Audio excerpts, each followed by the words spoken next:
मित्रांनो, आपल्या महाराष्ट्रामध्ये जमिनीचे वाद हे काही नवीन नाहीत, परंतु एक अतिशय धक्कादायक वास्तव तुम्हाला माहिती आहे का? ग्रामीण आणि शहरी भागामध्ये जमिनीवरून होणाऱ्या वादांपैकी तब्बल 70 ते 80% वाद हे जमिनीची खरेदी विक्री किंवा सीमेच्या वादांमुळे होतच नाहीत, तर ते घरातील वारस नोंद वेळेवर न केल्यामुळे किंवा ती चुकीच्या पद्धतीने झाल्यामुळे होतात.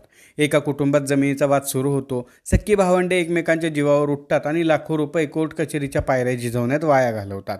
या सगळ्या वादाचे मूळ काय असते? तर घरातील मुख्य व्यक्तीच्या मृत्यूनंतर न केलेली किंवा वेळेवर न केलेली एक साधी वारस नोंद. अनेक कुटुंबांमध्ये पिढ्यानपिढ्या जमीन कसली जाते, शेतीचा सारा भरला जातो, परंतु कागदोपत्री नाव अजूनही आजोबांचे किंवा पणजोबांचेच असते. जेव्हा कुटुंबामध्ये एखादा वाद निर्माण होतो, जमीन विकायची वेळ येते किंवा बँकेकडून कर्ज घ्यायचे असते, तेव्हा अचानक लक्षात येते की सरकारी दप्तरी आपली नावेच लागलेली नाहीत. आजच्या या व्हिडिओमध्ये आपण जमिनीचे कायदे, वारस नोंदीची अचूक प्रक्रिया, 7/12 उतार्याचे सत्य, मुलींचे हक्क आणि जर कोणी फसवणूक करून नावे लपवली तर कायदेशीर मार्ग कोणते, या सर्व मुद्द्यांवर सविस्तर चर्चा करणार आहोत.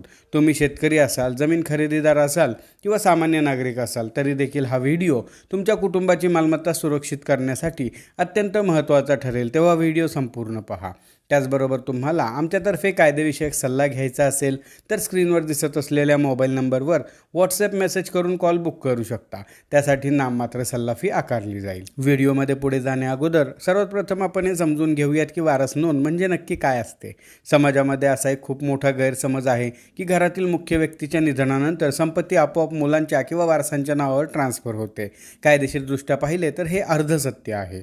हिंदू वारसा कायद्यामधील तरतुदीनुसार एखाद्या व्यक्तीच्या मृत्यूनंतर त्याच्या कायदेशीर वारसांना त्या मालमत्तेमध्ये नैसर्गिक आणि जन्मतःच हक्क तात्काळ प्राप्त होतो. परंतु येथे एक महत्त्वाचा प्रश्न हा येतो की शासनाच्या महसूल विभागाला कोणाचा मृत्यू झाला आहे हे आपोआप कसे कळणार?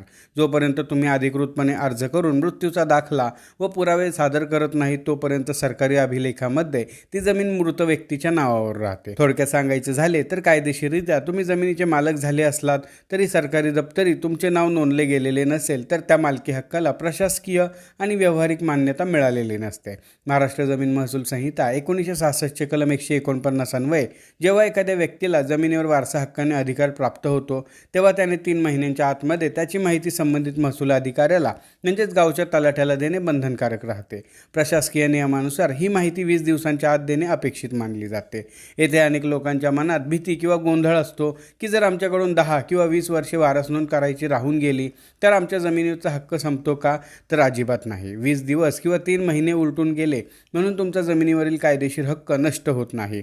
तुम्ही 5, 10 किंवा 20 वर्षानंतरही मृत्यूचा दाखला जोडून वारस नोंद करून घेऊ शकता. परंतु वारस नोंद उशिरा करण्याचे गंभीर दुष्परिणाम होतात.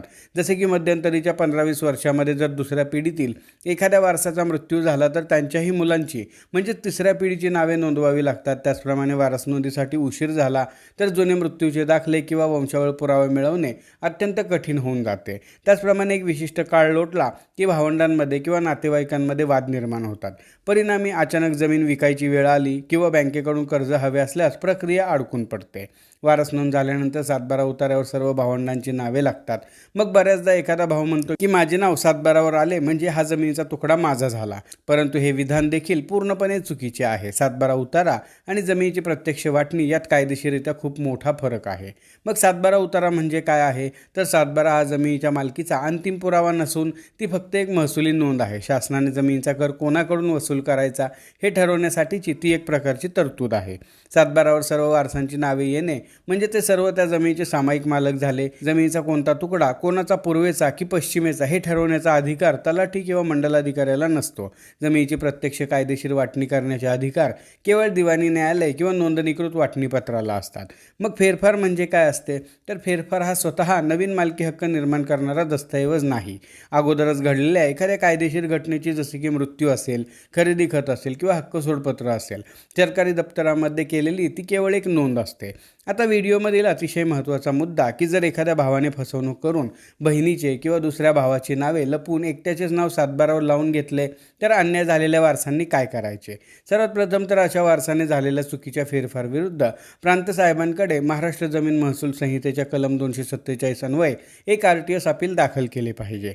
समजा हे अपील दाखल करण्यास विलंब झालेला असेल तर अपिलासोबत एक विलंब माफी अर्ज देखील दिला पाहिजे, जेणेकरून विलंब माफ केला जाईल आणि अपिलाचे कामकाज चालवले जाईल। त्यानंतर प्रांतसाहेब पूर्ण फाईल उघडून वंशावळ, मृत्यूचे दाखले आणि सर्व पुराव्यांची शहानिशा करतात। जर नावे जाणीवपूर्वकरित्या लपवली असल्याचे सिद्ध झाले तर प्रांतसाहेब तो बेकायदेशीर फेरफार रद्द करतात आणि सर्व कायदेशीर वारसांची नावे समाविष्ट करण्याचे स्पष्ट आदेश देतात आणि अशा प्रकारे वारसाचा नवीन फेरफार तयार केला जातो। तर मित्रांनो, आजच्या व्हिडिओचा सार पाहिला तर 4 मुख्य गोष्टी नेहमी लक्षात ठेवा। पहिली म्हणजे घरातील व्यक्तीच्या मृत्यूनंतर विलंब न करता तातडीने वारस नोंद करा। दुसरी महत्त्वाची बाब म्हणजे सातबारा उतार्यावर नाव आले म्हणजे जमिनीची कायदेशीर वाटणी झाली या भ्रमात राहू नका। तिसरे म्हणजे मुलींचे कायदेशीर हक्क डावलू नका। हक्कसोड करायचे असेल तर नोंदणीकृतच असावे। आणि चौथी म्हणजे फेरफारात चूक किंवा फसवणूक झाल्यास RTS अपील या महसुली मार्गाचा वापर करा। लक्षात ठेवा, संपत्ती फक्त जमिनीभोवती कुंपण घालून वाचवता येते। याची कागदपत्रे ही कायद्यानुसार वेळेवर अपडेट ठेवावी लागतात। हा व्हिडिओ तुमच्या सर्व नातेवाईकांना आणि मित्रांना शेअर करा, जेणेकरून भविष्यातील कायदेशीर अडचणींपासून त्यांचे संरक्षण होईल। आजच्या व्हिडिओमध्ये आपण इथेच थांबणार आहोत।